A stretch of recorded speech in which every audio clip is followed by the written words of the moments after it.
Chapitre 35. Questions-réponses avec différentes personnes au sujet des groupes ou des sectes. Alors, j'ai reçu il y a déjà assez longtemps différents messages qui étaient intelligents et ils étaient avec mon chapitre 2 de la vérité vous rendra libre et puis une réponse que j'ai reçue encore aujourd'hui. Donc je vais demander à ma fille qui se gratte l'oreille maintenant. Ah non, c'est le chien qui se gratte l'oreille. Donc je vais demander à ma fille de lire les différentes questions, réponses, et puis après je ferai un petit monologue pour répondre un peu à toutes ces personnes de façon différente. Allons-y. Donc, la première question, c'est de Lydie. Tous ces gens considéraient ce guide comme un gourou. Elle parle là de Omram, évidemment. Le fait d'interdire quoi que ce soit favorise la dualité et renforce l'ego. Donc, c'est une secte. Omram avait un enseignement juste et pourtant a créé un ensemble fanatique. Donc, déjà, ce que je peux dire brièvement, après je répondrai plus longuement, mais le maître de la dualité, c'est la société. Donc, la société, c'est une secte. Même si quelque part je suis d'accord sur certains aspects, mais en même temps, à une conclusion simpliste comme ça, toute dualité donc c'est une secte, ben alors la société entière c'est une secte. Cette société qui détruit le monde alors que vous êtes censé de vous inquiéter pour votre futur, c'est une secte, c'est même une secte très débile, basée sur la peur et le contrôle absolu, avec des interdits de toutes parts. C'est curieux comme résultat. Dès l'instant que les hommes se regroupent, les problèmes arrivent. Le travail est individuel. Nous pouvons directement être enseignés par la source même. Certainement comme Ram le savait, mais passait là-dessus. Jamais je ne... Oui, ça c'est totalement faux.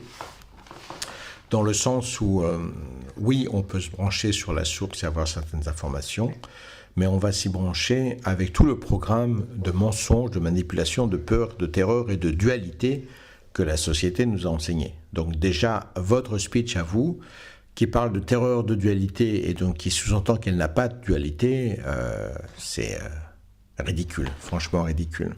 Et ben, il est clair que pour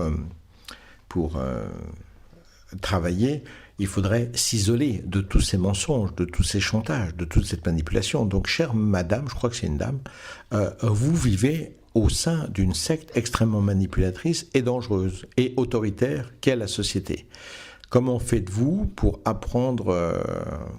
vous imaginez que vous vivez dans une secte où ils sont, je sais pas quoi, à pratiquer la méditation tous les matins et les chants l'après-midi, et vous vivez dans cette secte pour pratiquer la boxe. Il va falloir que vous soyez doué, hein, parce que c'est interdit, parce que tout le monde vous critiquera, parce que vos horaires ne sont pas adaptés à ça. Travailler la spiritualité et l'évolution vers la lumière totale seul, dans la secte de manipulation, de mensonges, de peur, de terreur et de dualité qu'est cette société, c'est aussi fort que de travailler la boxe dans une secte non violente de méditation et de chant. C'est aussi délirant comme description. Je vous dresse un parallèle pour aider les gens à comprendre pleinement la situation de cette société. Continue. Jamais je ne rentrerai dans un groupe sectaire ou religieux. Mais tu y es déjà, ma grande. Et à 100%, ça s'appelle la société. Ou la secte des gros cons, on peut dire aussi. C'est une autre. Ils ont un dieu, ça s'appelle l'ordinateur ou la télévision. C'est leur gourou. Ou les médias, c'est leur gourou. Et c'est, voilà, ils suivent tout ce que la société enseigne, ça s'appelle la secte des gros cons. Et elle est puissante, celle-là, très dangereuse. Je suis mon propre maître. Oui, bien sûr. Là-dessus, tu avais déjà répondu. Tu veux que je lise la réponse ? Non. Donc, moi, j'avais déjà parlé de dualité, ainsi de suite. Donc, on s'en fiche de ma réponse. On va aller à la réponse de la deuxième personne. C'est de Schwartzy Arnold 4. Vous confondez la notion de maître dans la relation maître-chien et la notion professeur-élève. Votre nature profonde est terrorisée, en effet, à l'idée de devenir le toutou d'une autre personne. Mais sachez que le mot maître fait davantage référence à la notion professeur-élève. Craindre qu'on vous mette en laisse et ainsi se reculer dans son coin, tout seul, recroquevillé, apeuré, craintif, faible, peut être une solution pour vous prémunir des vrais gourous qui vont abuser de vous. Mais est une mauvaise habitude devant un véritable instructeur qui peut vraiment vous aider. Si vous êtes votre propre maître, alors fondez-moi, s'il vous plaît, le même enseignement que Omra Mikhaïla Ivanov, mais bien sûr, après avoir bu une potion d'oubli. Si seulement c'était possible. Mon Dieu. Vous vous apercevriez sans doute que vous ne pouvez et ne pourrez jamais vous passer de maître, comme visiblement d'avoir peur. Eh oui, en gros, je suis très d'accord avec cette personne et je ne comprends pas pourquoi il critique les chiens. Parce que les chiens, chez nous, ils sont très très bien. C'est même eux qui décident quand est-ce qu'il faut aller se promener. C'est eux qui dirigent tout. Donc, non, c'est vrai, il dit, vous allez vous retrouver en laisse comme un chien. Ah, vous rigolez. C'est souvent comme ça avec les expressions. Ouais, c'est vrai. Bon, et on passe, après je prendrai plus de temps pour répondre à tout, à la troisième réponse qui est d'aujourd'hui, je pense, ou d'hier. De hier. Donc nous sommes aujourd'hui le 13 octobre 2018, et de Cérébro, je pense. C'est ça. Il a le nom de l'ordinateur du professeur X dans les X-Men. Il s'appelle Cérébro aussi. Bon, c'est pas grave. J'espère que FPU ne subira pas le même sort que l'Église chrétienne des premiers temps avec les conciles qui en enlevant et rajoutant ce qui leur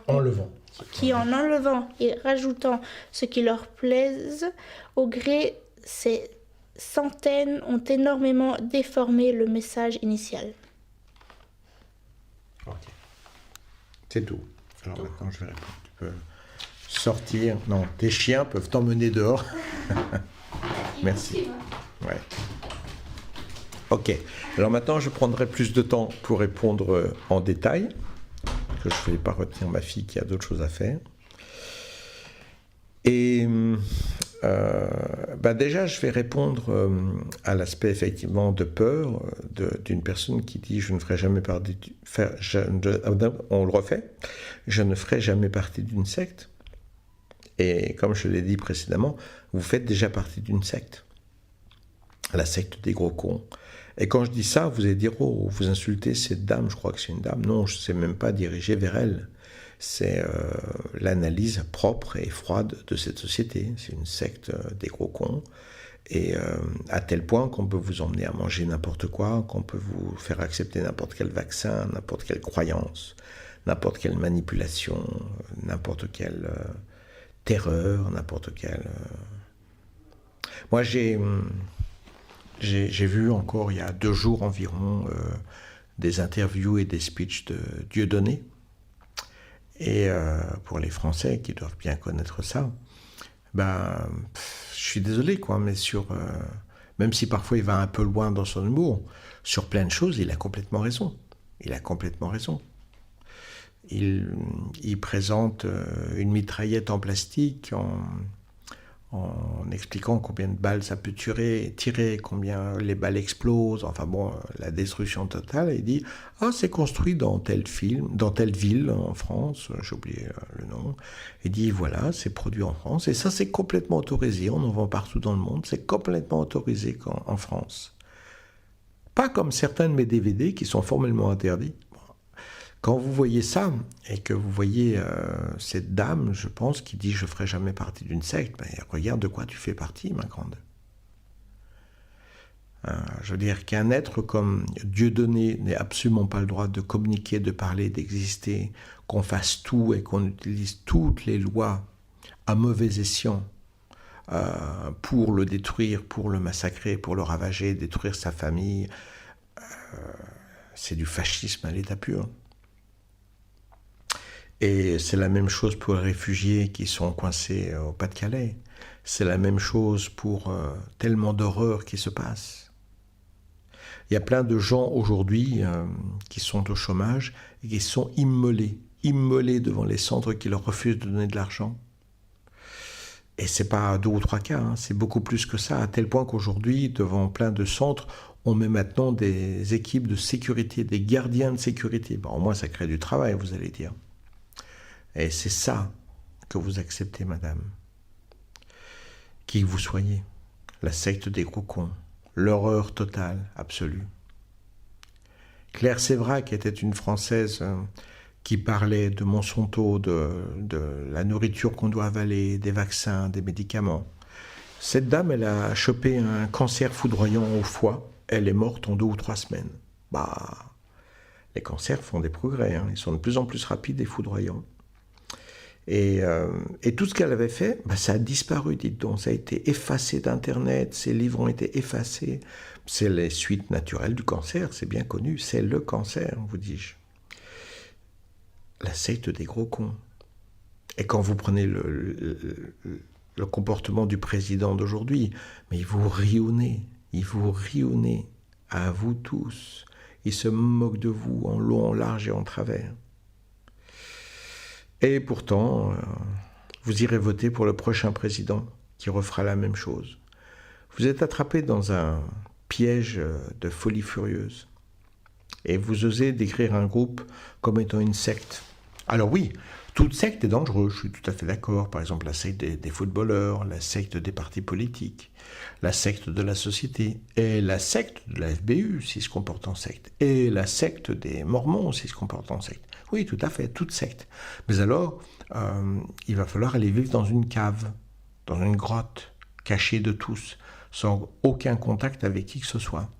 Parce que la situation est telle que, aujourd'hui, en neurosciences, on sait parfaitement que toute relation que l'on a avec autrui influence grandement notre psychologie. C'est un fait. Et là-dessus, comment peut-on progresser spirituellement seul ? Alors attention, le scoop de l'année, je vais vous donner comment on fait. On ne peut pas. C'est un fait. On ne peut pas. Pour progresser un peu, oui, bien sûr, on peut avoir ces crises et ces prises de conscience seul, absolument. Mais dans sa masse, on ne peut pas progresser seul. Pourquoi ? Parce que si, par exemple, je prends un truc très simple, je me dis, massacrer les animaux, c'est peut-être pas bien, peut-être qu'on devrait manger différemment, devenir même végétalien ou vegan, puisque les Français, ils font une différence avec végétalien et vegan. Ouais, pourquoi pas ? On va commencer à parler à des gens, à notre médecin, à l'infirmière, à notre ami, qui vont tous nous dire que c'est faux, qu'il ne faut surtout pas faire ça. Donc, le processus d'avancer vers le végétarisme, au moins, ce serait d'avoir un entourage qui ne fait pas partie de la secte des gros cons, au moins sur la nourriture, et qui va vous dire, ouais, c'est une super idée. D'ailleurs, moi, je le fais depuis 10 ans, je suis absolument pas malade, je suis en pleine forme, je me sens beaucoup mieux.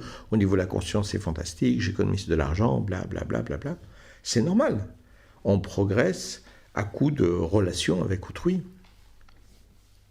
C'est normal, on appelle ça les neurones miroirs, et c'est même un fait qu'on peut donc définir scientifiquement avec des neurones particuliers qui ont cette fonction particulière d'établir ce que nous sommes en relation entre ce que nous croyons et notre relation qui nous poussera à nous considérer de telle ou telle façon au regard de notre entourage. Donc, progresser seul, c'est une impossibilité scientifique. 1 plus 1 n'est pas égal à 3, même si le champion de karaté, j'ai oublié son nom, le Belge, il a dit que ça faisait 3. C'est pas vrai, c'est un mensonge. Voilà. Donc, on est obligé d'avoir un entourage qui nous permet de nous fertiliser dans un certain chemin.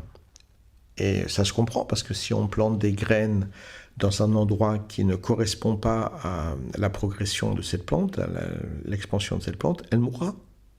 Il lui faudra une certaine quantité de soleil, mais pas trop, une certaine quantité d'eau, mais pas trop, ou énormément, ou très peu. Et si elle n'est pas dans un secteur, un entourage qui s'adapte à sa progression, elle ne progressera pas. Ne me dites pas que la société est un entourage qui vous permet de progresser spirituellement. C'est du délire total. Donc il nous faut un entourage. Maintenant, un entourage positif, adapté à une certaine progression.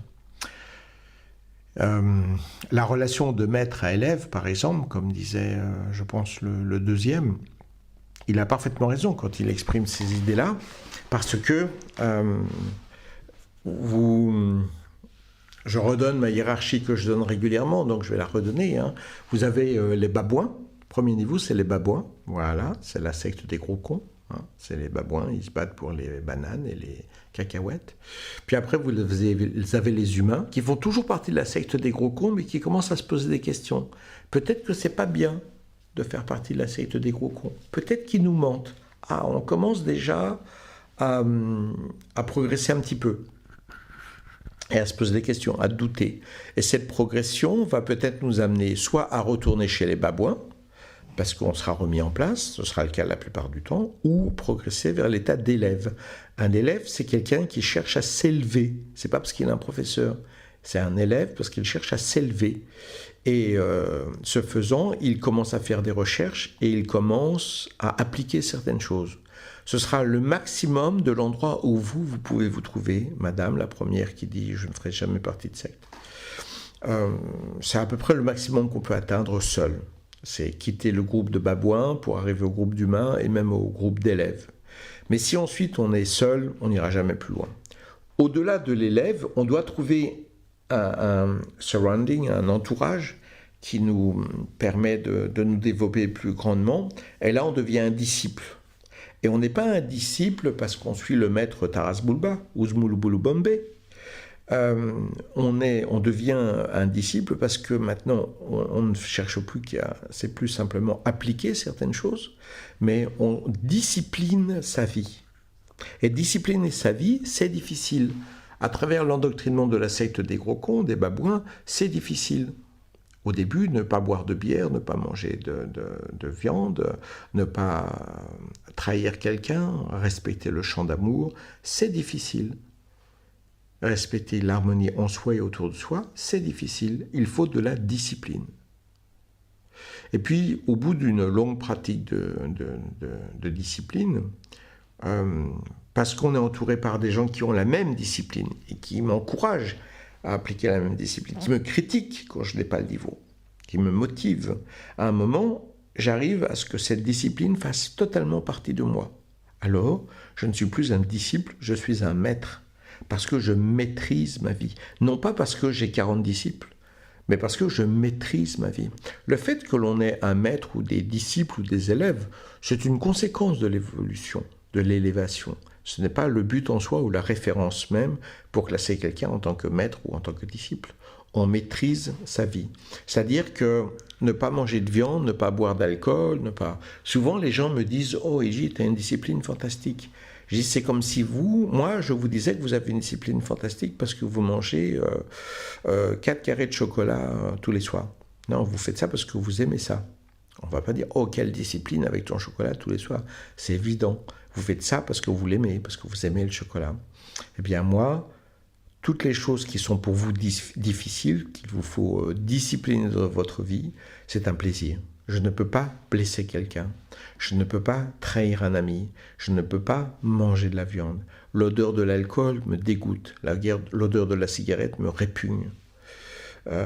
Etc., etc. Je ne peux pas aller contre l'essence même de la vie. Ça m'est totalement impossible. Donc j'ai aucune discipline pour faire toutes ces choses-là aujourd'hui. Je le fais parce que je suis cela.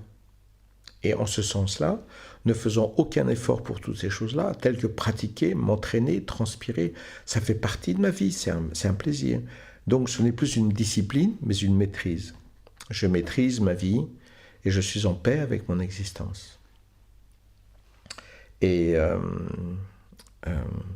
cela est la maîtrise et n'a rien à voir avec un maître qui a des disciples, un disciple qui suit un maître, et ainsi de suite.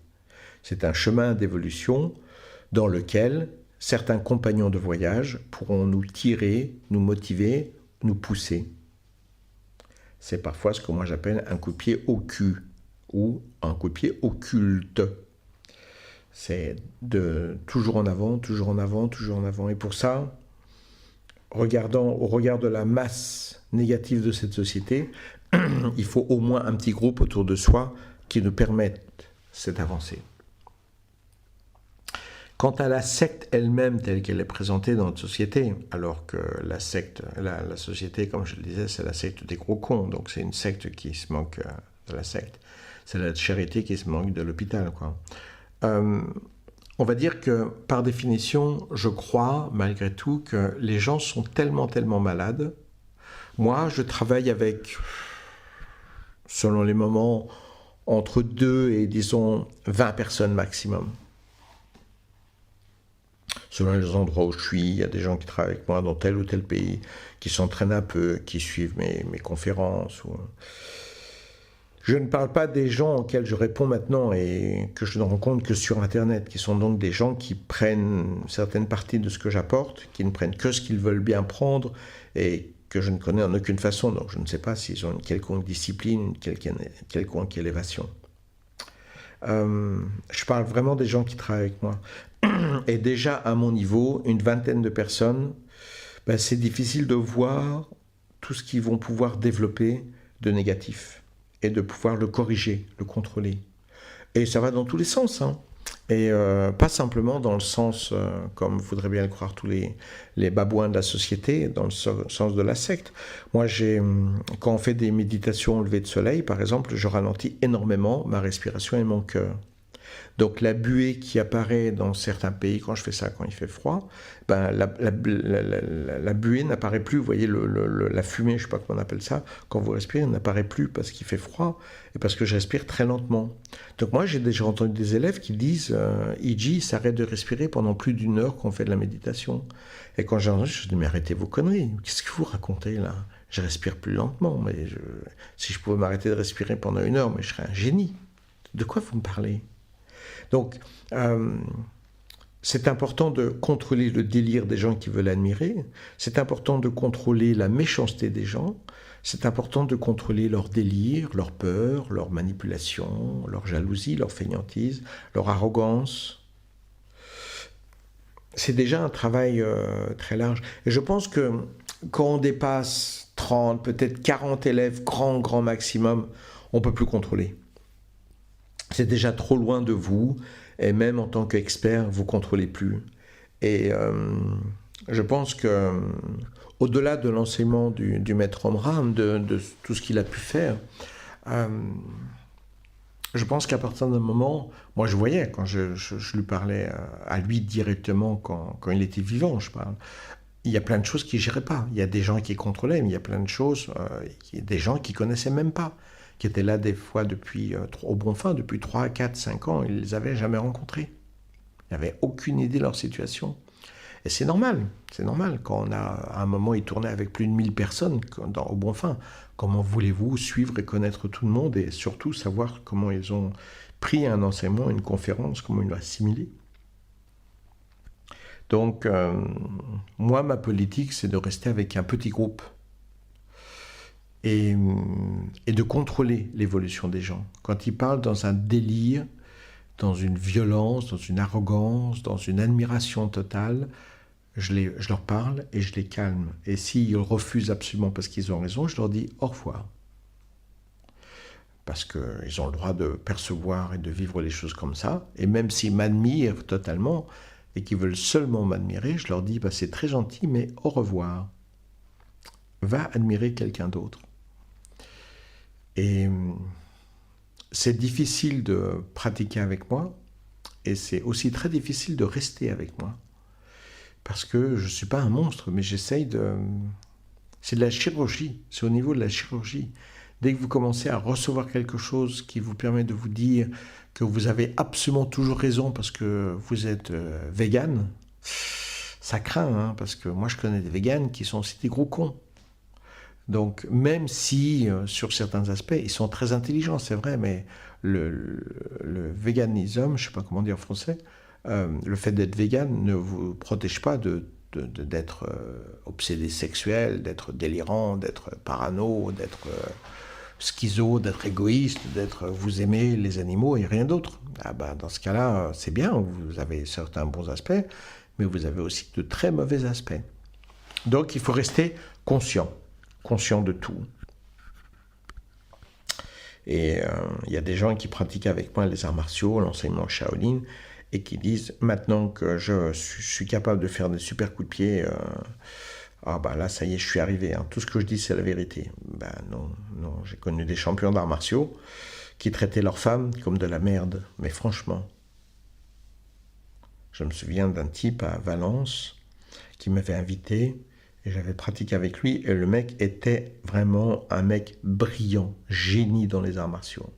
Un vrai plaisir, un vrai plaisir. J'ai rarement travaillé avec quelqu'un qui avait un niveau de stabilité et de réalité comme ça. Et il voulait qu'on travaille ensemble avec mes élèves et ses élèves et qu'on s'associe dans différentes écoles, qu'on établisse un truc ensemble. Et moi, j'étais très ouvert, parce qu'avec son niveau d'arts martiaux, je dis, ben oui, tout à fait, tout de suite.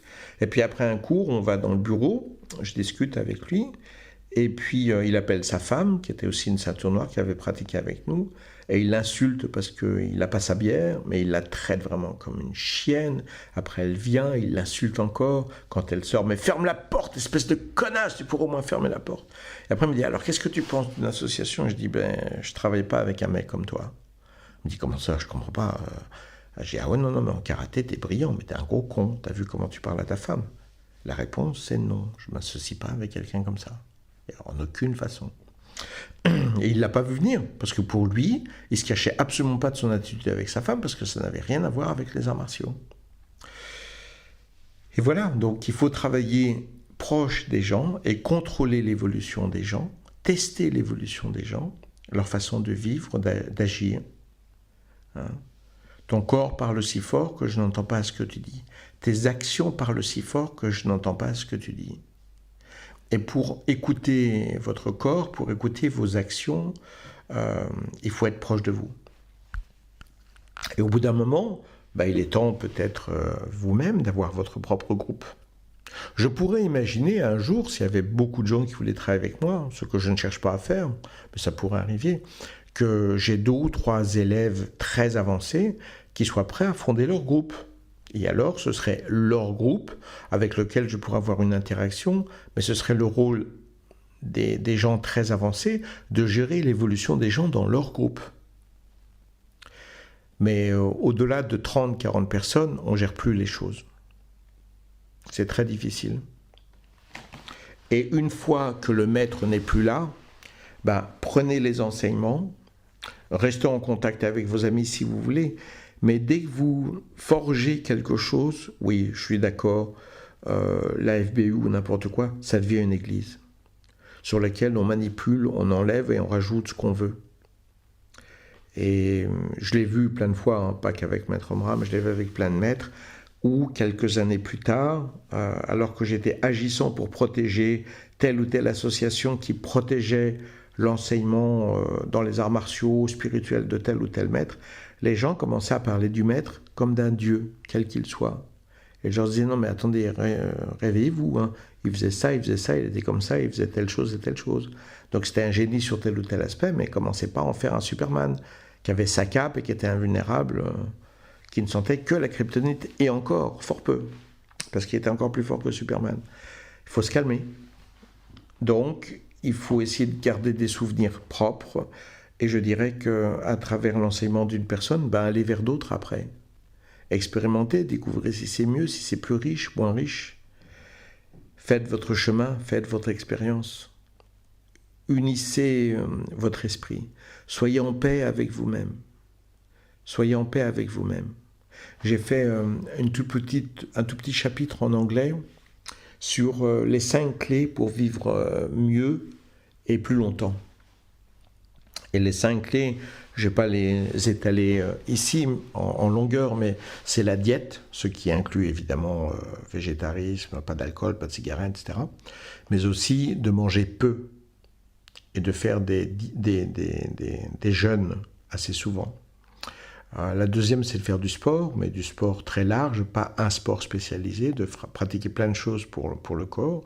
La troisième, c'est de continuer à étudier toujours pour garder notre cerveau actif, parce qu'au bout d'un moment, quand on est un peu plus vieux, on commence à vivre en automatisme. On n'a pas besoin de penser pour faire notre travail, pour arriver à notre boulot, donc notre cerveau s'endort de plus en plus, se referme de plus en plus, ce qui amène le vieillissement très rapide. La quatrième, c'est l'amour, de protéger l'amour et de manifester l'amour, de rayonner d'amour, d'être un avec cet amour. Et la cinquième, c'est d'éviter les contradictions, d'être dans un champ d'unité dans notre cerveau. Je dis toujours, maintenant vous gagnez, vous voulez de l'argent, vous trompez votre copine, vous trahissez votre ami, vous le poignardez, vous gagnez, mais en réalité vous perdez. Parce que toutes ces choses-là, vous les gardez avec vous. Durant votre temps moins actif, durant votre vieillesse qui peut durer très longtemps, et même après votre mort. On vous posera la question, comment as-tu aimé? Oui, alors on pourrait parler d'autre chose peut-être. Donc il faut créer ce champ d'unité parce qu'on est vrai avec soi-même.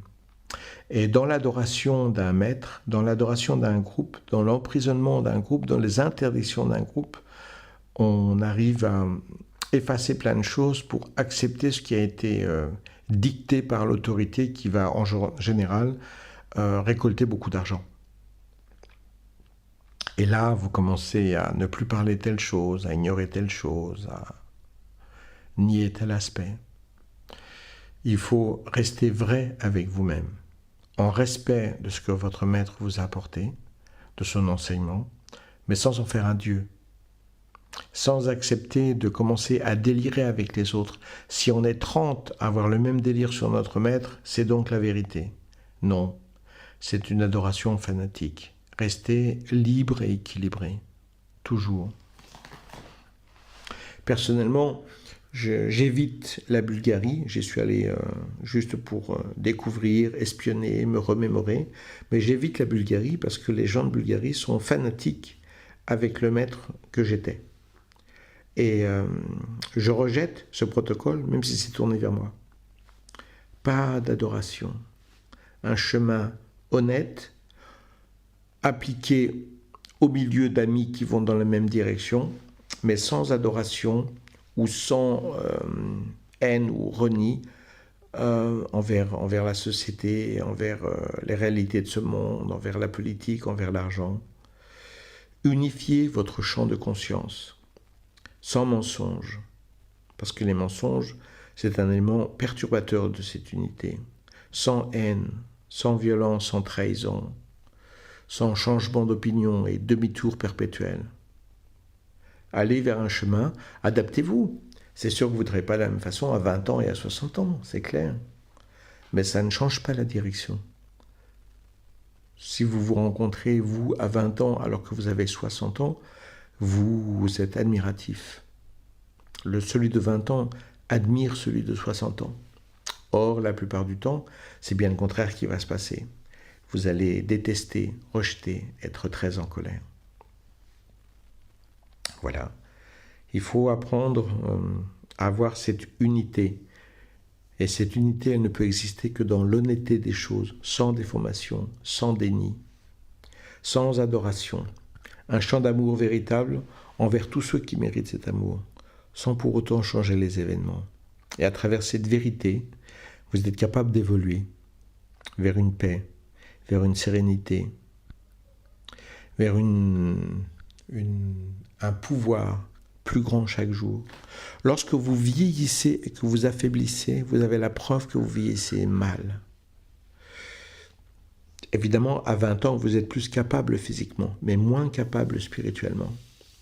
À 50 ans, vous êtes moins capable physiquement, mais plus spirituellement. Vous êtes en paix avec beaucoup de choses. Et si on vous proposait à 50 ans de retourner dans votre corps et votre conscience de 20 ans, vous devriez dire non, jamais, merci. Ça ne m'intéresse pas, je suis bien mieux maintenant que quand j'avais 20 ans. Si vous dites ça, sur tous les aspects, et moi je le dis, même en étant aveugle aujourd'hui, alors qu'avant je voyais, je conduisais, eh bien c'est un très très bon signe de votre avancement. Si vous aimeriez retourner vers votre jeunesse, c'est un très mauvais signe de votre évolution. Voilà quelques classements calme et serein qui vous permettent de mieux comprendre les choses vis-à-vis de vous-même, en clarté, en honnêteté, en vérité. Notre hippie de service, en vérité, je vous le dis, était une phrase tellement profonde, tellement intense. En vérité, je vous le dis. Êtes-vous capable de parler en vérité? Êtes-vous capable d'entendre la vérité? Pourtant, c'est cette vérité qui vous rendra libre. Rien d'autre. Merci.